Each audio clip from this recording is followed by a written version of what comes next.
Yo, what's the word? So, I got a rehab story for you guys today. And also, it's a general life story as well that coincides with that. So, just kick back for a couple minutes and relax. If you're here for the first time, my name's Patrick, and this is strictly business where we don't take things too seriously, but, I like to travel back in time and talk about some of my juvenile delinquency days. So if it's your first time, then welcome. That's what I like to talk about. I have plenty of stuff. Nothing that I ever say is clickbait. Everything I say is true. Okay? I have stuff to corroborate it, whatever. And if you're coming back, then I appreciate you coming back, man. Like, for real. I really do. So, this is a story. This takes place this was right when the pandemic started, okay? I I literally went to inpatient rehab, which inpatient rehab is where you stay there. And I was there for 3 months, and then I stayed for another 6 months, so I was gone for 9 months. Okay, I could do a whole series on that, like on that alone. I think I've only told one story from there that I'll probably end up retelling. But this is a story about why you should always treat people the way that you want to be treated. Like, I can remember learning that. I can't remember a lot of things that I've learned in the many schools and different places I've been. There's not many things I can say that I can remember. I know that Pavlov's theory has to do with the thing where you ring the bell and the dog comes salivating. I know that. I know that going towards the beach is west. Like, there isn't a whole lot that, like, I can really tell you that I remember. But I remember learning about Confucius, and I remember learning about treating other people how you would like to be treated. And that always stuck with me. And I think that is a reason why I was able to make it so far, and why I didn't really have any like problems with anybody for most of my life. Maybe, I don't know. Maybe not. Okay. So, I'm at rehab, and like, it's not the worst place in the world. Like, it's not, like, there definitely are worse places like that are like filled with like bugs and roaches and just like state funded stuff that, like, you can't be surprised because it's like the state is running it. But there's other places where, like, you think it's a rehab, but there's people that are doing all types of stuff there, and it's just like, you know, a lot of times what those places are is when people get in trouble. And like, I met plenty of these people that they came through the program, like, and it had to do with their like probation or with some kind of like court thing where some people would just come straight from jail, like no shoelaces or whatever. There was a guy I was cool with that, like, he just came back from Pelican Bay. He was doing like 27 years or something like that. He was actually like pretty cool. And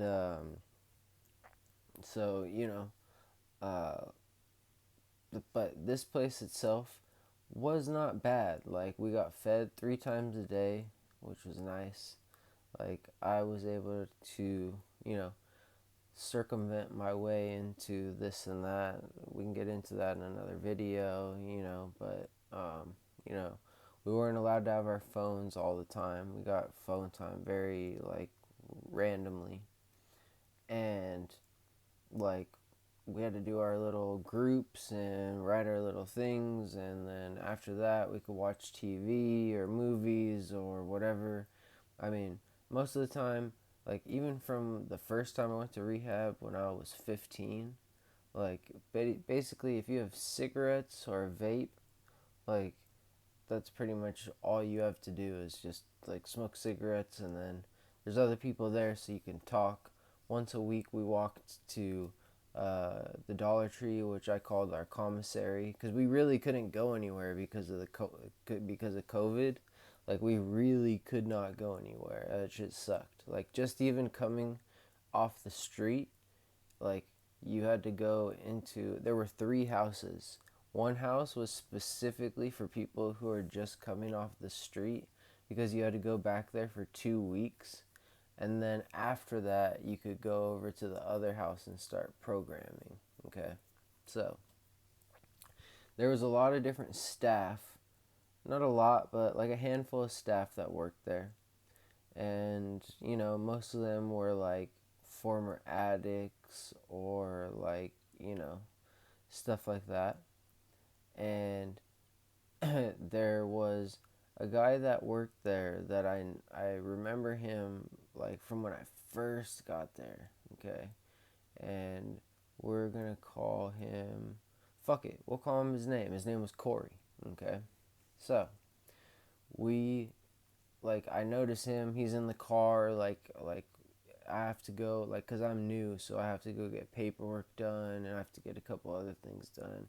I noticed that he's in the car a couple times.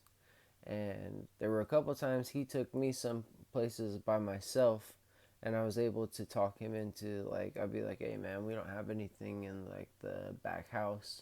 And I'd get him to stop at 7-Eleven or something like that for me, so I'd get Gatorades and just regular shit like that, nothing crazy. So he definitely out of everybody there, he had something that he wanted you to know that he was I don't want to say boss, but he wanted you to know he was above you. So for example, there were plenty of times, I can't even tell you how many times he would tell me to take my foot off of the I would have a brand new socks on, brand new socks just came out of the washer, and I would maybe have one foot up on the couch just to put my leg out, and he would walk by and be like, put your feet down. And all these little rules that nobody else, literally the people who own that shit wouldn't say the stuff to me that he was saying. And there was a guy there, and his name was Dom. And it's rehab. It's a weird place, especially when you're in an inpatient place, because you're around all these men, and there's no females besides the counselors and stuff. So there's a lot of stuff brewing between guys and getting agitated, and people are trying to quit things, going through like the steps and all this stuff, whatever. So there was this other guy, Dom, and he kept getting tested, and it was by that Corey fool. And so I remember because one of the Dom guy was in my group, so I was I think I had asked him at one point yo, what's going on, why does he keep testing you? And then he explained to me yeah, there's this girl that she likes me and I'm talking to her, and I guess Corey was trying to get at her, and it's not happening, so he's all mad and he's taking it out on me. And I just remember thinking to myself well, that's pretty lame, what the fuck. So after that, I want to say next day or within the next couple of days, we're standing there, and it's around the time where around 4 o'clock usually somebody would because they'd do a shift where it would be someone would work 4:30 to 12, or 5 to 12 or something like that, and someone would work before that. So it's supposed to be Corey's turn, and he's not showing up. And the guy who and I was cool with everybody who worked there. So the guy who was working there, he was starting to get pissed because he wanted to go home, rightfully so. He had just spent 10 or 12 hours there, however long. So he's calling him, he's not answering. And then someone else is trying to call him, he's not answering. And right then I had I'm not hoping for anybody's thing or anything, but in my gut, I could feel it. And I was like, dude, I bet you he relapsed. Like I could just feel it that he relapsed. And you know, he would try to give me shit too because I was on like Suboxone, and he would be like, "Yeah, I think you're still getting loaded, so like I don't think like you're actually clean." Like he would say shit like that to me. And like it's like, dude, like, let me have like the small victories. Like I'm working my way there. Like fucking give me a break. But he would be like, "Yeah, you're not completely sober." And he would say bullshit like that. So then someone goes and they drive past the house that he lives in, because at the place where I was at, if you lived for them, they would work out like where you could like work and like live near them. There were houses where like certain counselors and like people who work together would live together and stuff like that. So he was the house manager at another house, and house managers are notorious for not doing well. They'll like get clean piss from like the people who actually work there or who stay there. I have so many stories you don't even know. So, anyways, someone drives by and they see his car, and they're like, okay, well, like I see his car, so he's there.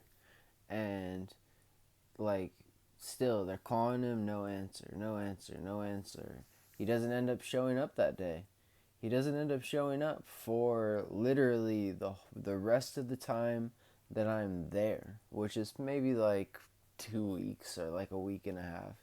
So I end up graduating, if you want to call it that. It doesn't even matter. Like I could have I could have wrote blah blah blah blah blah on paperwork for like 3 months, and I would have graduated.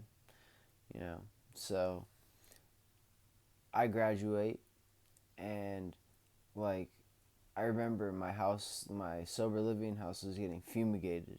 So even though you're supposed to have this blackout period where you can't go anywhere, my house was getting fumigated, so I had to like I literally had to be out of the house. So I leave, and I'm just going around. I have my skateboard, and I'm just skating around San Pedro, and like I see I see my house manager, who he was like a year and a half older than me. We got along very well and stuff, and we see him, and I go see him, and I pull up on him, and like he's standing outside of the Alano Club for San Pedro. And I say what's up to him, and I see a couple other people that I recognize, say what's up to them, because I had this sheet that I had to get signed every week for like doing like meetings and stuff. So I was like, fuck it, I'll get one done. And who else do I see but I see Corey. And before that, I remember like maybe like a week before that, my house manager told me that he was on the bus, and he was taking the bus to go see his girl, and while he was on the bus he saw Corey, and he was wearing like a pair of the hospital socks that have like the white spots like underneath it so you don't slip and all that. But he didn't really talk to him, he just like saw him. So this next time, like, he's actually outside of the Alano Club, so we're talking to him, and I'm like, shit, dude. And I could just tell like immediately that he's messed up, he's fucked up. So like, I'm asking him, and he's like, he sees me and sees that I'm out, and he was there when I just came in, so he's like, oh my god, blah, blah, blah, blah, like talking like that. And I was just like, yeah, man, I'm here. And he's um, yeah, uh, like he's explaining to us. He says like he got in a high speed chase, and he thought people were after him, and he crashed his car. Like he had like a pretty nice like new car. I remember when he got his car, he like drove it by like the rehab, and like played his music all loud so that everybody would listen to him and like hear him coming and stuff. Like it was a red like Scion like TC or something. I don't know. Well, not the box Scion, but the other Scion. I forget what it's called. But so he he gets in a car crash and everything, and somehow he ends up making it back to L.A. and he gets back to LA and he's able to get a spot in the rehab where he's going to be. I think I saw him on a Friday. He said on Monday he was going to be doing like an intake or something. So, like, we saw him, talk to him, and like I remember him telling me, he's like, yeah, like I've been trying to use Fetty and meth, but doesn't seem to really be doing too much. Like he's really telling me that. He's really telling me that like fentanyl and methamphetamine are not working out for him, which is like, wow, dude, like no way. So, like, he explains that and whatever, and someone actually tells him, like, because we're about to go inside. A lot of times, people will smoke as many cigarettes as they can before they have to go inside the meeting. So someone tells him, I can't remember who, but someone tells him, hey man, like, you're fucked up right now. So I'm gonna ask if you please like don't share during the meeting, because that's like a big thing, I guess. Apparently, like they'll say like if you're fucked up you can listen, they have no problem with like you being fucked up and listening, but they ask that you don't like share, like they just ask if you don't share. So everyone's like okay, and even Corey's like yeah, I'm cool. And then we're in the meeting and they're talking about whatever, and it starts to get time for people to like go around the room and like introduce themselves or say like what the passage meant to them or whatever. And of course, the very first person to raise his hand and get called on is Corey. And what does he do? But he gets called on, and he slowly just like breaks down into this like monologue where it's kind of hard to understand him, honestly, but he's just like talking and like crying at the same time, like I just can't believe like that people would be here for me, and like saying stuff that like as former addicts and all that, I'm sure people have said and done much worse things than he has. Like I remember there was a guy who burned down like his mom's house or something like that. Like that's like that's some grief right there. But he just like was crying, and everyone it became like the whole attention. I understand why they don't want people to come in like that, because like it just takes all the like it takes everything away from the meeting itself. Not that I had anything, a burning desire or anything like that, but I could definitely see how that just like kind of takes priority over everything.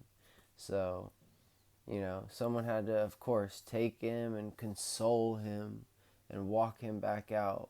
So let's like scoot forward a little bit, maybe like a week or something like that. And where I lived was right across the street from the main house.